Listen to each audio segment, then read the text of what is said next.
उत्तराखंड में लोकसभा चुनाव का शंखनाद हो चुका है, लेकिन इस बार पिछले 2019 की तरह कोई खास तरह का रुझान नहीं देखने को मिल रहा है, जिससे यह अंदाजा लगाया जा सके कि किस सीट पर किसका पलड़ा भारी है। लेकिन 3 सीट पर मुकाबला बेहद दिलचस्प होता दिखाई दे रहा है।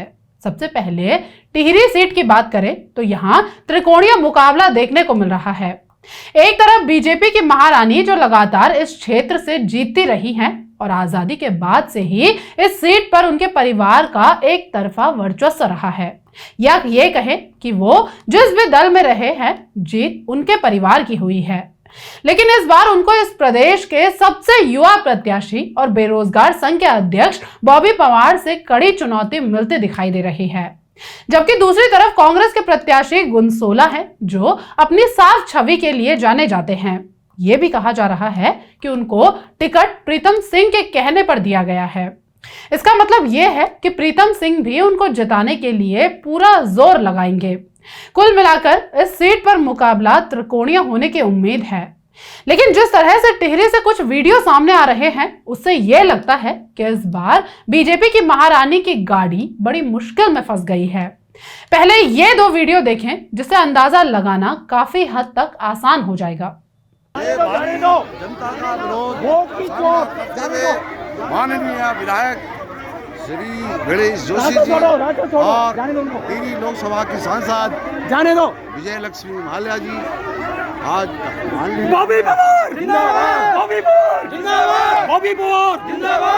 के लिए आपसे ये बात कहना चाह रहा हूँ कि हम अगर वोट दें तो किसको दें, क्योंकि हमारी जिसको आपका मन करता है उसको वोट दें। नहीं ना, वो तो ठीक है, ऐसा है, वोट करने के लिए कोई बाध्य नहीं है। हाँ, आपका दिल करता है उसे वोट दीजिएगा। बिल्कुल, लेकिन वोट सर हमने आपको भी दी थी।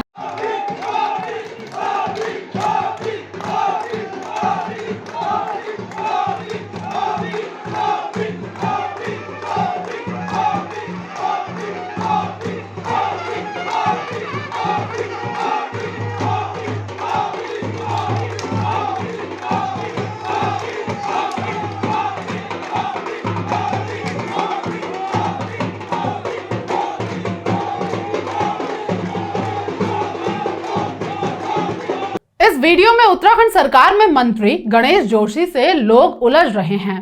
अंदर गाड़ी में महारानी बैठी हैं, लोग उनका खूब विरोध कर रहे हैं।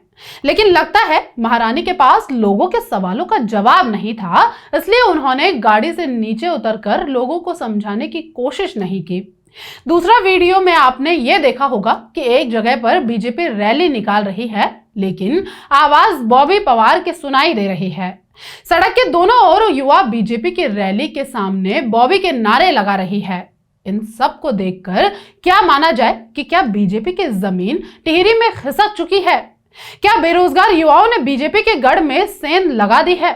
जो हालात टिहरी सीट में बन रहे हैं उससे तो यही लगता है। दूसरी सीट आती है पौड़ी गढ़वाल, जहां एक तरफ अनिल बलूनी और गणेश गोदियाल आमने सामने हैं। वर्तमान हालात में इस सीट पर सबसे जबरदस्त लड़ाई देखने को मिल रही है, जहां अनिल बलूनी के लिए स्मृति ईरानी से लेकर कई बड़े नेता चुनाव प्रचार कर रहे हैं। मुख्यमंत्री धामी भी लगातार रोड शो कर रहे हैं। बीजेपी का मजबूत संगठन लगातार अनिल बलूनी के लिए काम कर रहा है। उसके बावजूद गणेश गोदियाल अकेले ही अनिल बलूनी को चुनौती दे रहे हैं। कांग्रेस के पास इस समय ना तो भाजपा जैसा मजबूत संगठन है और ना ही किसी बड़े नेता ने गणेश गोदियाल के लिए प्रचार किया है। फिर भी गणेश गोदियाल अकेले ही बीजेपी पर भारी पड़ते दिखाई दे रहे हैं। इसका सबसे बड़ा कारण गणेश गोदियाल की व्यक्तिगत छवि और उनका स्थानीय मुद्दों को लगातार उठाना उनको इस चुनाव में मजबूती दे रहा है। एक और लड़ाई स्थानीय और बाहरी की भी इस सीट पर चल रही है, जिसमें भी गणेश गोदियाल अनिल बलूनी पर हावी दिखाई दे रहे हैं। कुल मिलाकर ना तो बड़े नेता और ना मजबूत संगठन के बावजूद गणेश गोदियाल मजबूती से चुनाव लड़ते दिखाई दे रहे हैं। तीसरी सीट पर हरिद्वार, जहां एक तरफ 2 रावत और एक तरफ निर्दलीय विधायक उमेश कुमार हैं। उमेश कुमार ने जहां धीरे धीरे अपना एक मजबूत किला हरिद्वार में बनाया है, उससे बीजेपी और कांग्रेस दोनों के लिए मुश्किलें खड़ी की हैं। हरीश रावत जहां धीरे धीरे ही सही अब धड़ों और खेमों में बटी हरिद्वार कांग्रेस को एक करने में कामयाब हो रहे हैं, उससे वो बेहद कम समय में मुकाबले में खड़े हो गए हैं। जबकि योगी और मोदी की रैलियों के जरिए त्रिवेंद्र सिंह रावत बीजेपी के लिए चुनौती बनी हरिद्वार सीट पर परचम लहराने की तैयारी कर रहे हैं। लोकसभा चुनाव में उत्तराखंड की जनता जब अपने पर आई तो उसने फिर प्रत्याशी का कद या पद नहीं देखा। जिसे पसंद किया उसे जिताया और जो नापसंद था उसे हरा दिया। एक जमाने में भाजपा की राजनीति के तीसरे बड़े ध्रुव डॉक्टर मुरली मनोहर जोशी रहे हों या खांटी राजनीतिज्ञ नारायण तिवारी या फिर दिग्गज नेता हरीश रावत, लोकसभा चुनाव में इन सभी दिग्गजों ने करारी शिकस्त का सामना किया।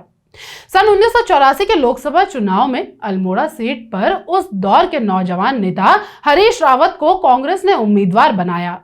हरीश ने खांटी राजनीति के डॉक्टर मुरली मनोहर जोशी को न सिर्फ हराया बल्कि उनकी जमानत तक जब्त करा दी।